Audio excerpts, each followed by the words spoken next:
આ સમગ્ર કાર્યક્રમમાં જેમનું બહુ જ મહત્વનું યોગદાન છે અને છેલ્લા 20 દિવસથી ભાવનગરમાં રહીને બધા જ કલાકારો ગાયન, વાદન અને નૃત્યને ખૂબ જ મહત્વનું માર્ગદર્શન આપ્યું છે તેવા કલાગુરુ શ્રી અરવિંદભાઈ ભટ્ટનું હાર્દિક સ્વાગત છે.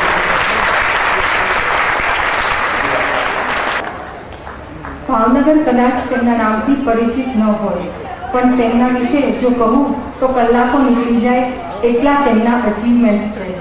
તેમ છતાં એટલું જરૂર કહીશ કે આટલા મોટા ગજાના કલાકાર હોવા છતાં તેઓ ખૂબ જ વિનમ્ર છે. શ્રી અરવિંદભાઈ ભટ્ટ સંગીતનું પ્રાથમિક શિક્ષણ તેમના પિતા ગુરુ પંડિત લક્ષ્મીનારાયણ ભટ્ટ પાસેથી મેળવ્યું. માત્ર 11 વર્ષની નાની વયે તેમને ઠુમરી ગાયકીની તાલીમ ભારતના ખ્યાતનામ તજજ્ઞ પંડિત શ્રી બિરજુ મહારાજ પાસેથી મેળવી.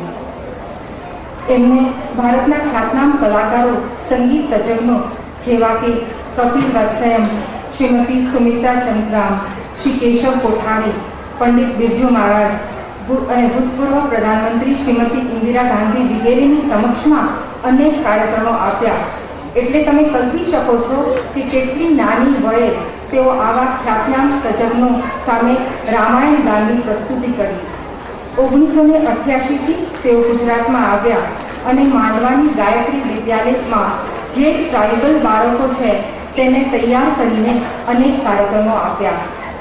1995માં પછાત વર્ગના બાળકોને ભારત વિદ્યાભવનમાં અનેક નામાંકિત વ્યક્તિઓ સામે પ્રસ્તુતિ કરી અને 1997માં મિનિસ્ટ્રી ઓફ હ્યુમન રિસોર્સિસ અરવિંદભાઈને આમંત્રિત કરી અને દિલ્હી ખાતે આ ગાયત્રી વિદ્યાલયના ટ્રાઇબલ બાળકોએ પંડિત બિરજુ મહારાજ અને નામાંકિત હસ્તીઓ સમક્ષ પ્રસ્તુતિ કરી. 1991થી વડોદરામાં કથક અને ભારતનાટ્યમ ડિપાર્ટમેન્ટમાં દેશના નામાંકિત સંગીત તજજ્ઞો પંડિત શ્રી સુંદરલાલ ગંગાણી, હરીશ ગંગાણી, જ્યોતિક મહર સાથે પોતાની સેવાઓ આપી. તે ઉપરાંત દેશની જુદી જુદી નામાંકિત શૈક્ષણિક સંસ્થાઓને બાળકોને તેઓએ તૈયાર કર્યા છે.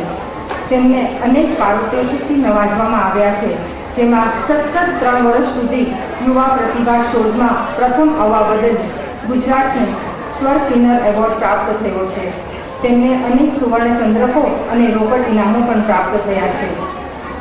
સંગીતના બધા જ વાદ્યો હાર્મોનિયમ, મૃદંગ, તબલા, સિન્થેસાઇઝર વગેરેમાં નિપુણતા ધરાવે છે. તેઓએ અનેક સર્જનાત્મક રચનાઓ પણ કરી છે. તેમણે અનેક પ્રોજેક્ટો પર કામ કર્યું છે. તેમની અનેક સીડીઓ પણ ઉપલબ્ધ છે. બાળ રામાયણના અનેક કાર્યક્રમો આશરે 150 બાળકોને લઈને કર્યા છે અને તેનું નિર્દેશન કર્યું છે. તે ઉપરાંત વડોદરામાં ગરબા અને ફોક મ્યુઝિકના નિર્દેશનમાં ઘણી નામના મેળવી છે. તેઓએ ગુજરાતી ફિલ્મ પહેલી પ્રીતનો પહેલો ફાગણમાં સંગીત નિર્દેશન કર્યું છે. જેમનામાં આટલી બધી ડાયનામિક ટેલેન્ટ છે તેવા શ્રી અરવિંદભાઈનું સ્પંદન વતી હાર્દિક સ્વાગત કરું છું.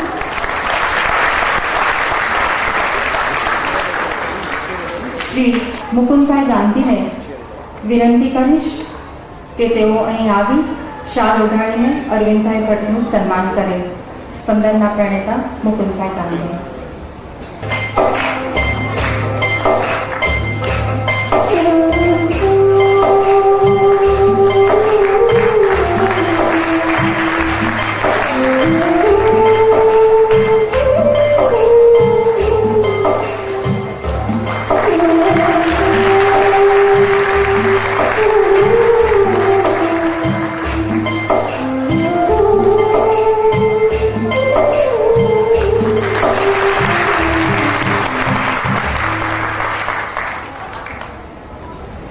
હું અરવિંદભાઈને વિનંતી કરીશ કે તેઓ પોતાનો કંઈક શબ્દો બોલે, પ્રતિભાવ આપે.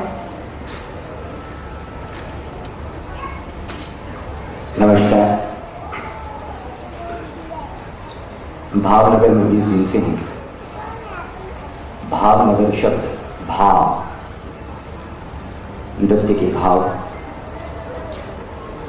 संगीत में भाव, प्रस्तुतिकरण में भाव और फिर भावनगर।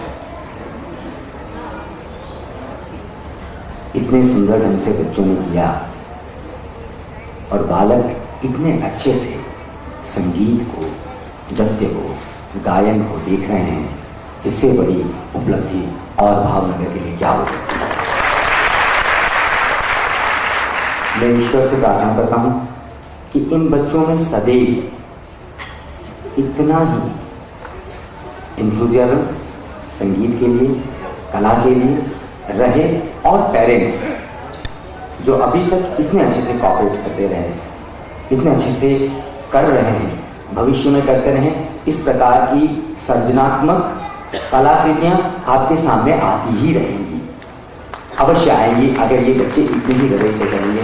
कलाकार इतने सुंदर से देख रहे हैं संगीत को, नृत्य को, गायन को, वादन को। ईश्वर से मैं प्रार्थना करता हूं। और दूसरी एक चीज मुरली बहन के लिए मैं बोलना चाहूंगा कि मुझे इतने सुंदर कार्यक्रम में उन्होंने सम्मिलित करके मुझे कृतार्थ कर दिया। मैं उनका बहुत आभार।